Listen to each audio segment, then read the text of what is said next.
30,000 40,000 செலவு பண்ணி smart phone வாங்கிட்டு ஃபீச்சர்ஸ் இல்லைன்னு சொல்லி ஃபீல் பண்ணிட்டு இருக்கீங்களா? அப்போ இந்த வீடியோ ஃபுல்லாக பாருங்க. இதுதான் iQOO Z11X. ஒரு 20,000 பட்ஜெட்டில் ஃபீச்சர்ஸ் பேக்கடாக ஒரு ஸ்மார்ட் ஃபோன் லான்ச் பண்ணியிருக்காங்க. ஃப்ளாக்ஷிப் ஃபோனில் கூட இல்லாத ஃபீச்சர்ஸை இதில் கொடுத்துருக்கிறத iQOO சொல்கிறாங்க. அப்படி என்ன ஃபீச்சர்ஸ் கொடுத்துருக்காங்கன்னு அன்பாக்ஸ் பண்ணி ஒரு டீட்டெயில் ரிவ்யூ பார்க்கலாம் வாங்க. Welcome to Thanthi tech.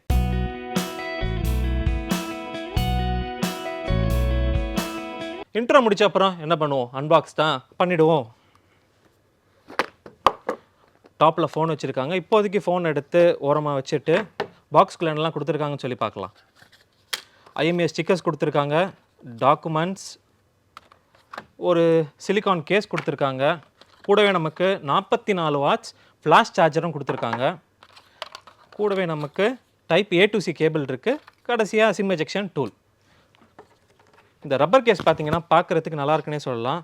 இந்த மொபைலில் போட்டு செக் பண்ணிவிடுவோம் எப்படி இருக்குன்னு.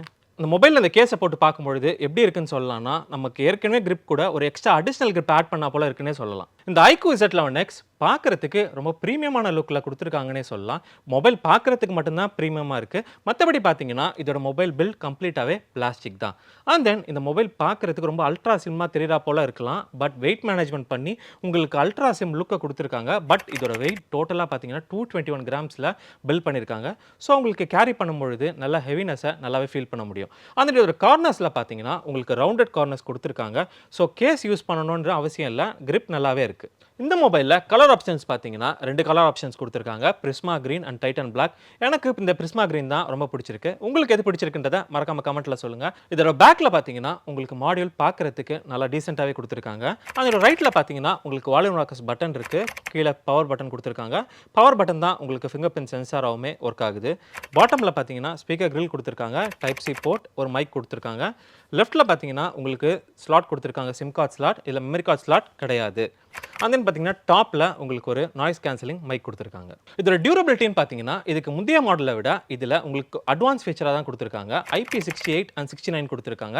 இது மட்டும் இல்லாமல் இந்த கார்னர்ஸ் பார்த்தீங்கன்னா உங்களுக்கு 9mm எட்ஜஸ் கொடுத்துருக்காங்க.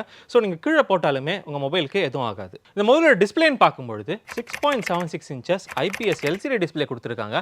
ஃப்ளாக்ஷிப்புக்கு ஈக்குவலான ஃபீச்சர்ஸ் தரேன்னு சொல்லிட்டு IPS LCD டிஸ்பிளே போட்டு வச்சிருக்காங்க. அந்த நிட்ஸ் பார்த்தீங்கன்னா 1200 நிட்ஸ் கொடுத்துருக்காங்க. இன்டோர் அவுட்டோர் நாங்கள் ரெண்டுமே ட்ரை பண்ணி பார்த்தோம். இன்டோரில் ஓரளவுக்கு ஓகேன்னு சொல்லலாம். பட் அவுட்டோர்லலாம் பிரைட்னஸ் அந்த அளவுக்கு இல்லை. ரெஃப்ரெஷ் ரேட் பார்த்தீங்கன்னா 120 Hz கொடுத்துருக்காங்க. மூவிஸ்லாம் பார்க்கும்பொழுது கலர்ஸ்லாம் நல்லா வைப்ரண்ட்டாகவே இருக்குது. அண்ட் தென் இதோட டிசைன் பார்த்தீங்கன்னா உங்களுக்கு பெசல்ஸ் ரொம்ப திக்காக கொடுத்துருக்காங்க. ஸோ வியூவிங் எக்ஸ்பீரியன்ஸ் அந்த அளவுக்கு பெட்டராக இல்லைன்னு தான் சொல்லணும். இந்த மொபைலில் சவுண்டுன்னு பார்த்தீங்கன்னா உங்களுக்கு ஸ்டீரியோ ஸ்பீக்கர்ஸ் கொடுத்துருக்காங்க. இது மட்டும் இல்லாமல் வால்யூமை நீங்கள் 400% வரைக்கும் பூஸ்ட் பண்ணலாம். நாங்கள் ட்ரை பண்ணி பார்த்த வரைக்கும் எங்களுக்கு சவுண்ட் அந்த அளவுக்கு நேச்சுரலாக இருக்கா போல தெரியல. சவுண்ட் வீடியோ டெஸ்ட்டாக அட்டாச்மெண்ட் பண்ணுறோம். உங்களுக்கு என்ன தோணுதுன்றதை கமெண்ட் செக்ஷனில் சொல்லுங்கள்.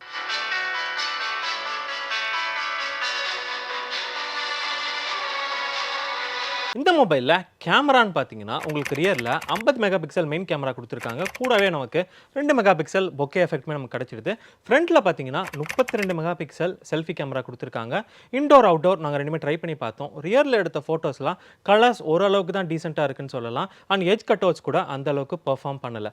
லாங் டிஸ்டன்ஸ்லேருந்து எடுத்த ஷாட்லாம் நாங்கள் ஜூம் பண்ணி பார்த்தா டீட்டெயிலிங் ஓரளவுக்கு ஓகேவாக இருக்குன்னே சொல்லலாம். பட் ஃப்ரண்ட்டில் எடுத்த கேமராவில் கலர்ஸ் நல்லாவே பேலன்ஸ் ஆகிருக்கு. எட்ஜ் கட் அவுட் பர்ஃபார்மன்ஸ் ரொம்ப சூப்பராக இருக்குது. இது மட்டும் இல்லாமல் டீட்டெயிலிங் ரொம்ப பர்ஃபெக்டாக இருக்குன்னே சொல்லலாம். இந்த மொபைலில் வீடியோ அவுட்புட் குவாலிட்டி பார்த்தீங்கன்னா ஃப்ரண்ட் அண்ட் ரியர் ரெண்டுலேயுமே 4K 30 FPS கொடுத்துருக்காங்க.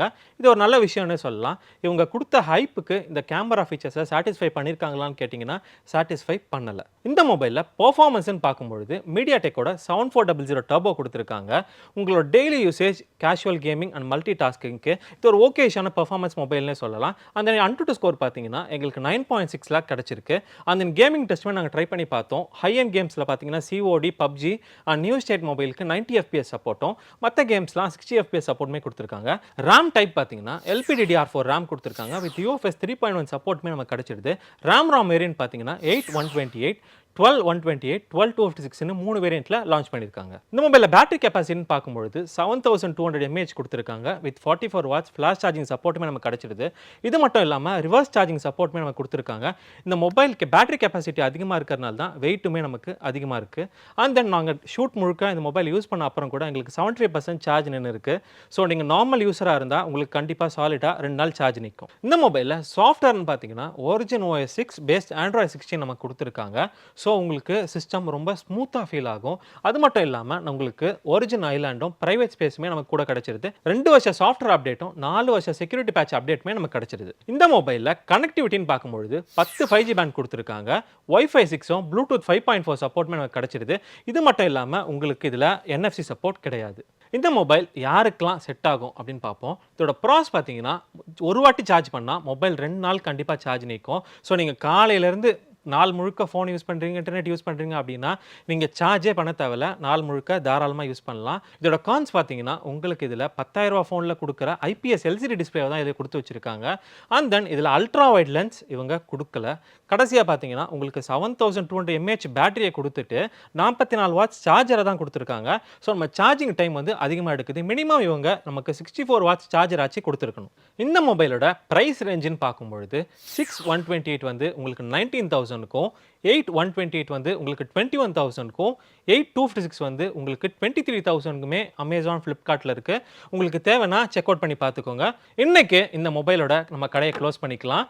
இத்தோட அடுத்த இன்ட்ரெஸ்டிங்கான கேஜெட்டில் சந்திக்கும் வரை உங்களிடமிருந்து விடைபெறுவது உங்கள் சரவணன்.